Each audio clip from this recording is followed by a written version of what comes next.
여러분, 처음은 미약하지만은 나중을 창대하게 하시는 분이 하나님이시고, 또 지금은 연약하지만은 하나님께서는 자라게 하는 거예요. 자라게. 산의 나무가 처음부터 저렇게 큰 건 아니에요.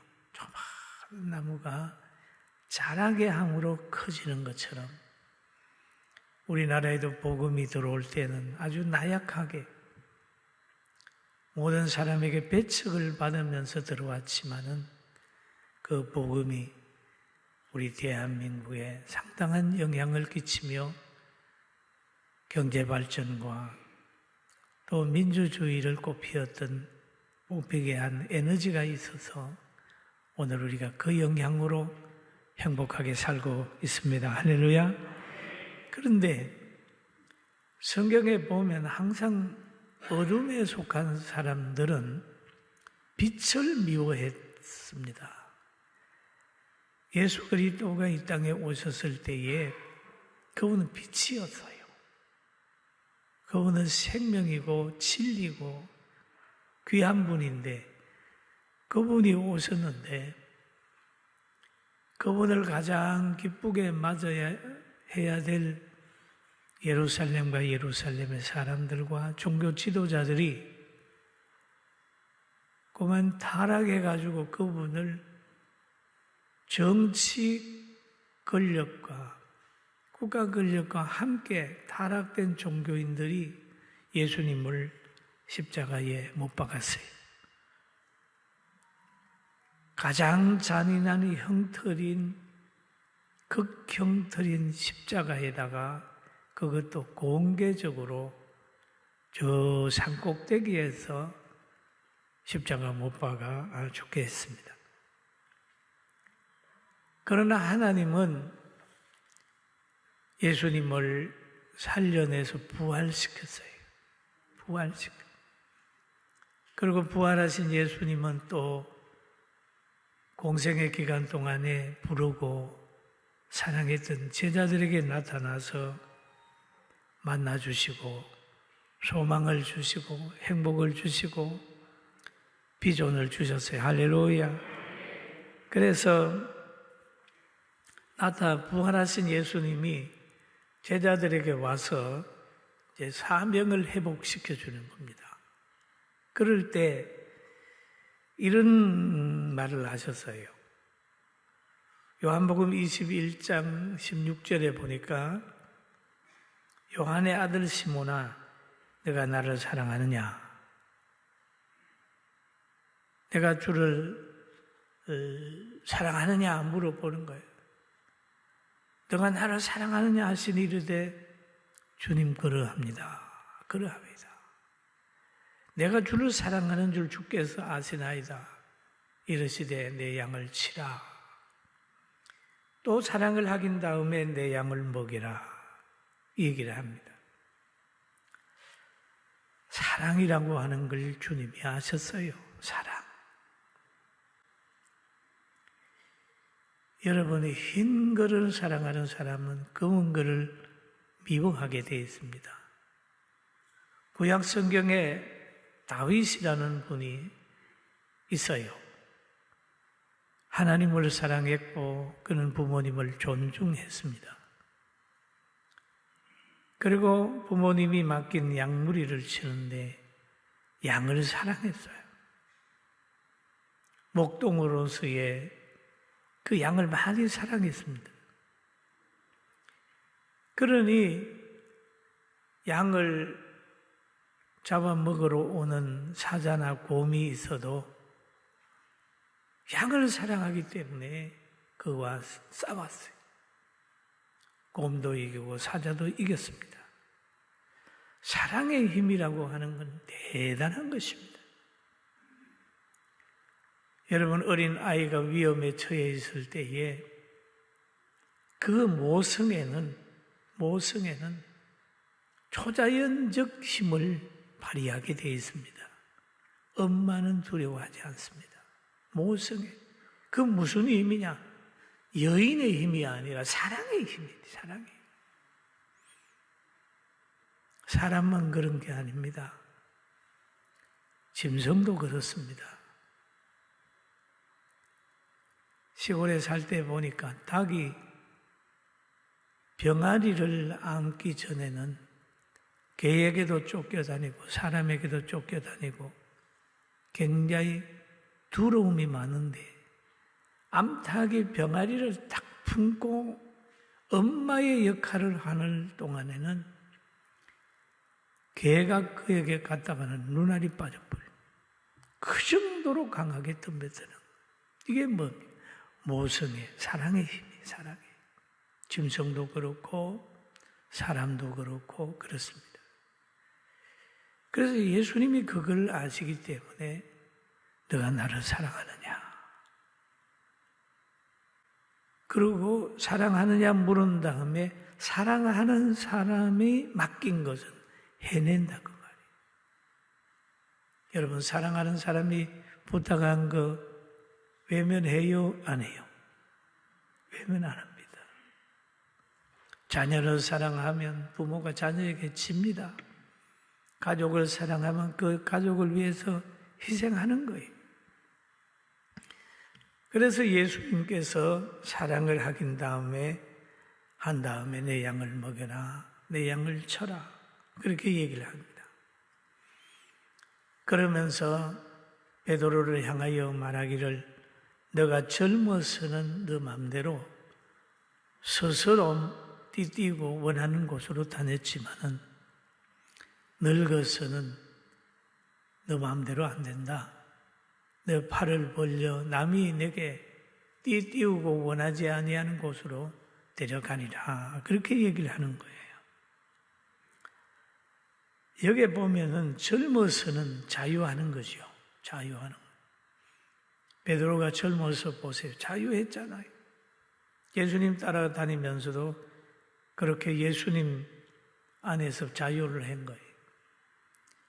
그러나 베드로가 사역을 하고 양을 먹이고 치는 사역을 계속 하다가 보면 나이가 들고 영적인 사람으로 살다 보면 강제로 끌고 가는 사람이 있다는 말이에요. 성경에 보면 베드로의 죽음을 얘기를 했다 그러잖아요. 베드로가 순교했잖아요. 죽고 싶은 사람 누가 있겠어요? 그러나 양을 먹이고 치고 영적 지도자가 되고 그리스도를 전함으로 인하여 베드로는 자기가 원치 않는 순교의 길을 가게 되는 걸 여기에서 주님이 말씀을 하셨어요. 그리고 바로 영적인 사람이 돼서 양을 먹이고 치는 사람이 되고 예수님의 제자가 되면은 해야 될 게 하나 있습니다. 자기를 부인해야 된다. 자기를 고집대로 하지 않고 자기를 부인하는. 오늘 성경에도 그런 말이 있지요. 베드로가 어떠한 죽음으로 하나님께 영광을 돌릴 것을 가르치심이라. 이 말씀을 하시고 베드로에게 이르시되 나를 따르라. 나를 따르라. 그럼 예수님을 따르려고 하면 자기를 부인해야 된다는 거예요. 주님 말씀하셨잖아요. 너희가 나를 따르려면 너의 십자가를 지고 나를 쫓아라. 그랬습니다. 여러분 신앙생활 하면서 우리의 이성적인 인간적인 세속적인 그런 생각보다 예수님 따라 심령천국 가지고 영생하는 자의 복을 받기를 주의 이름으로 축원합니다. 할렐루야. 굉장히 중요해요. 그리고 또 그런 대화 중에 베드로가 물어보는 거예요. 예수님, 제자 중에 한 사람을 보고 저 사람은 어떻게 될 거예요? 물어보니까 예수님이 하신 말씀이 내가 올 때까지 그를 머물게 하고자 할지라도 너게 무슨 상관이 있느냐? 너는 나를 따르라. 우리는 늘 신앙생활 하다 보면은 상대에 대해서 많은 궁금증을 가지고 있습니다. 저분 어떻게 될까? 저 나라 어떻게 될까? 저렇게 죄를 지는데 저 사람 어떻게 되지? 저분은 왜 저렇게 많은 복을 받았지? 뭐 이런 상대에 대하여서 궁금증을 가지고 있습니다. 그래서 타락되는 사람들은 늘 그 쑥덕공로의 주역이 되는 거야. 쑥덕쑥덕 하는 거죠. 무슨 상관이 있느냐? 내가 어떻게 할지는 무슨 상관이 있느냐? 때와 기한에 대하여 그 뭐 관심 가질 게 있느냐? 너는 너 일만 해라 하는 거죠. 굉장히 중요한 거예요. 자기 문제도 해결하지 못하면서도 다른 사람의 문제 얘기를 하고 또 우리 교계 문제도 참 해결 못하면서 나라에 대한 이야기를 강하게 하다가 보니까 늘 전쟁만 하지 거룩한 변화를 못 가져오는 거예요. 오늘 우리 성도들도 또 여러분과 저도 정말 예수님을 바르게 따르고 자기 성찰이 있기를 주님의 이름으로 축원합니다. 그 예수님께서 부활하신 후에 40일 동안 활동을 하셨죠. 쭉 하시다가 이제 오늘 본문에 보니까 그가 고난받으신 후에 또한 그에게 확실히 많은 증거로 친히 살아계심으로 나타내사 40일 동안 그들에게 보이시며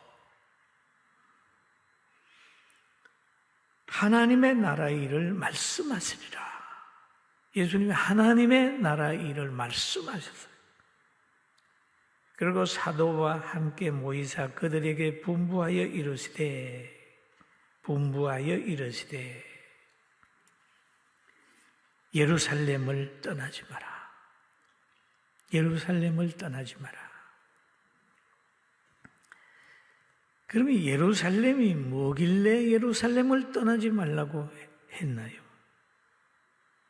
그 예루살렘을 보면은 하나님의 도성을 상징하는 아주 좋은 동네입니다. 예루살렘. 그래서 예수님께서 제자들을 향해 예루살렘을 떠나지 마라. 그 안 떠나게 되니까 고난도 받는 거죠. 고난 받는 거예요. 예루살렘에 핍박이 있으니까 계속 고난 받는 거예요. 그 왜 예루살렘을 떠나지 말라고 했을까요? 하나님의 약속이 있다. 예루살렘을 떠나지 말고 내게 들은 바 아버지께 약속하신 것을 기다려라. 약속이 있다는 거죠. 여행 중에도 여러분 약속 잘 지켜야 됩니다. 과거에 여행을 갔는데 어떤 분 보고 요게 입구에서 기다리세요 그러는데 너무 안 나오니까 숙소로 가버려가지고 난리가 한 번 났어요. 기다려 약속. 우리는 약속 속에서 삽니다. 운드라이브 해가지고 가다가도 파란 불이면 가고 빨간 불이면 서는 거예요. 약속이에요. 근데 하나님이 그 예루살렘에다가 성령을 예루살렘에 보낸다 라고 했기 때문에 그 성령을 받기 위해서 여기 머물러라. 그 말이죠. 율법은 시온에부터 나올 것이요 여호와의 말씀이 예루살렘으로부터 나올 것임이라. 이사야 선지자가 예언을 했어요. 당시에 예루살렘에 머무는 것은 불편합니다. 지금 악이 지배하는 곳이 됐어요. 성전도 타락하게 되고 불의가 승리한 것처럼 보이는 그 시대였습니다. 불의가 승리하고 의가 십자가에 달려서 죽고 제자들이 위축돼가지고 문을 닫고 벌벌벌 떨 그럴 때였어요. 그러나 예수님은 예루살렘 떠나지 마라. 그래서 이 말을 들은 제자들은 박해를 받으면서도 예루살렘을 떠나지 않고 그 약속을 기다렸습니다. 기다리면서 기도한 결과 오순절의 역사를 예루살렘에서 체험한 겁니다. 할렐루야. 아멘. 약속을 믿어야 돼요. 성경에 많은 약속이 있죠. 요한복음 3장 16절에도 그러잖아요. 믿는 자마다 멸망하지 않고 영생을 얻는다. 믿는 자마다, 믿는 자에게 영생을 준다. 예수님을 믿는 사람에게 너와 내 집에게 구원을 준다. 그 사도행전 16장 31절에 기록되어 있지 않습니까? 보면 아담과 하와에게도 그러잖아요. 너가 선악과를 먹으면 죽는다. 안 먹으면 예루살렘 그 에덴 동산에 머물게 됐다. 또 하나님이 아브라함을 믿음의 조상 삼기 위해서 아브라함에게 너는 본토 친척 아비 집을 떠나 내가 너에게 지시할 땅으로 가라. 그럼 너는 큰 민족을 이루게 한다. 너로 인하여 많은 사람이 복을 받으리라. 그래서 아브라함이 그 하나님의 뜻대로 갔더니 하나님의 약속대로 아브라함에게 큰 민족이 되게 하고 복을 줬어요. 할렐루야. 그리고 또 성경에 보면 사람이 무엇을 심든지 뭐라고요? 그대로 거두리라. 심는 자에게 약속은 거두는 복. 믿는 자에게는 구원에 대해 약속이에요. 죽도록 충성하라. 그리하면 너와 내 집, 그리하면 내가 생명의 멸류관을 주리라. 하나님의 약속을 그대로 믿게 되기를 주님의 이름으로 축원합니다. 할렐루야. 참 이 약속. 그리고 예루살렘은 성령이 임하는 장소인데 성령이 너희가 맨날이 못되어 성령을 세례로 받으리라. 하나님이 약속하신 것을 주신다는 거죠. 그럼 성령은 왜 받아야 되느냐? 그동안 예수님을 따라다녀서 하나님의 나라에 대한 말을 많이 들었어요. 그런데 들은 지식만 가지고는 자기도 못 이기고 세상도 못 이깁니다. 그렇기 때문에 하나님의 영인 성령이 내재해야 이길 수 있는 거예요. 이길 수 있는 거예요. 여러분, 지식으로 사람이 안 고쳐집니다. 그러나 감성이 행동을 좌우하는 거예요. 지식이 행동을 좌우하는 게 아니라 지식은 감성이나 감정을 설명할 뿐이지 그 만들어낼 수가 없어요. 그래서 고린도전서 12장 3절에 보면 성령으로 아니하고는 누구든지 예수를 주시라 할 수 없느니라 라고 얘기를 하잖아요. 성령으로 아니하고는 너희가 성령을 받아서 하나님의 아들을 확실히 믿어라 그런 말이죠. 인간의 이성과 지식은 감성을 설명하는 것밖에 못해요. 그리고 성령의 역사가 있어야 순종하게 되고 바로 성령의 역사가 있어야 예수님을 바르게 고백할 수 있고 복음의 증인이 될 수 있는 권세가 찾아옵니다. 할렐루야. 그래서 사도행전 오늘 본문 1장 8절에 보니까 같이 한번 보실까요? 오직 성령이 너희에게 임하시면 너희가 권능을 받고 예루살렘과 유대와 사마리아와 땅끝까지 이르러 내 증인이 되리라 하시니라. 성령을 받아야 주님의 양을 먹일 수 있고 증인이 될 수가 있고 사랑할 수 없는 걸 사랑할 수가 있게 되고 심령천국이 이루어지는 거예요. 할렐루야. 성령을 받아야 내면의 변화가 시작이 되는 거예요. 사도행 갈라디아 5장 22절 23절 한번 같이 읽어볼까요?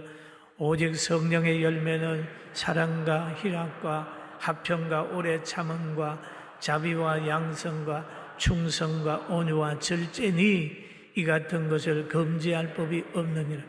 아멘. 여러분, 이 마음을 가지고 있다면 해결 안 될 게 없습니다.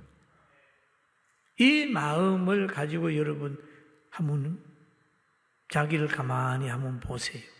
가정에 불화가 있겠어요? 사랑이 있는데 뭐 문제가 있겠어요? 사랑의 특징은 상대를 사랑하는 사람을 자꾸 도와주고 싶어요.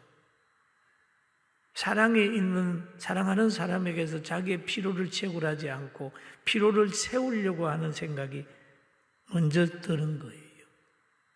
그게 사랑입니다. 그리고 제자들이 예수님 말씀대로 순종하여 오순절에 마가의 다락방에 모여가지고 열심히 기도했더니 성령이 임했어요. 할렐루야. 성령이 임했어요. 그러니까 담력이 생겨나가지고요, 예루살렘을 벗어나서 흩어져서 복음을 전한 것이 오늘날 여러분이 복음을 듣고 할렐루야 찬송하면서 예배드리고 있잖아요. 할렐루야. 그런 역사거든요. 회복은 총칼로 되는 게 아닙니다. 하나님이 역사하면 돼요. 할렐루야. 하나님이 역사하면 돼요. 하나님이. 이걸 그리스도인들이 믿어야 돼. 우리는 복음으로 변한다. 믿음으로 도전한다. 그리고 혈과 육의 싸움이 아니라 우리는 기도하면서 공중의 근세작은 악의 세력과 싸운다. 그리고 하나님이 주신 능력으로 우리는 이긴다. 할렐루야. 이기는 겁니다. 지는 법이 없습니다. 하나님 밖에는 질 수 있지만 주 안에서는 지는 법이 없어요. 지는 법이 없어요. 믿음으로 역사해서 지는 사람 보셨어요? 구약에 다윗이 골리앗을 이겼고 엘리야가 이스라엘을 회복시키는 그런 역사가 이루어졌잖아요.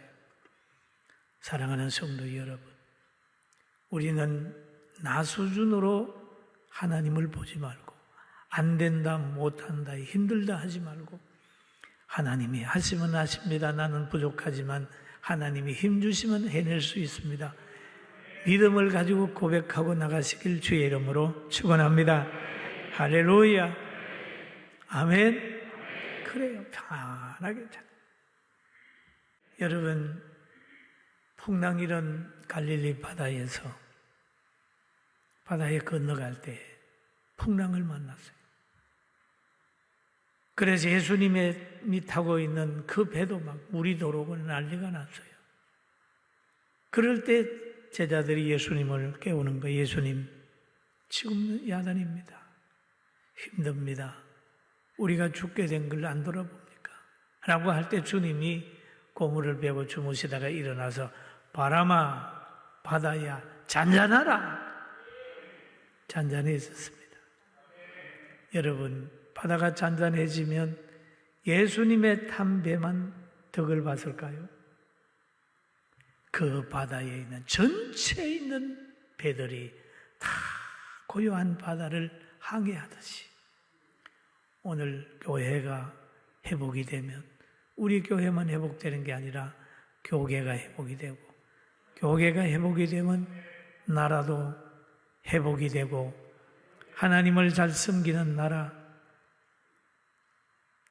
정의가 강물처럼 흘러가는 그 좋은 나라가 하나님의 능력으로만 가능합니다. 할렐루야. 우리의 능력은 너무 부족해요. 아무리 생각해도 길이 없지만은 이 모든 걸 해결할 분은 하나님인 줄 알고 이제는 부정적인 말을 저는 입에 닫고 기도실로 들어갔어요. 토요일마다 저는 제 기도실에 들어가서 이렇게 한번 봅니다. 하나님, 나는 부족하지만 하나님이 할 수 있으니 이 민족을 살려내시고 교계를 강건하게 해주세요. 소원하고 기도하고 있어요. 할렐루야. 여러분, 우리 6월달 1,000일 기도 함께 참여하고 여러분의 가정에 십자가의 불길이 날마다 넘치게 되는 항상 밝혀지는 역사가 있게 되길 주의 이름으로 축원합니다. 할렐루야.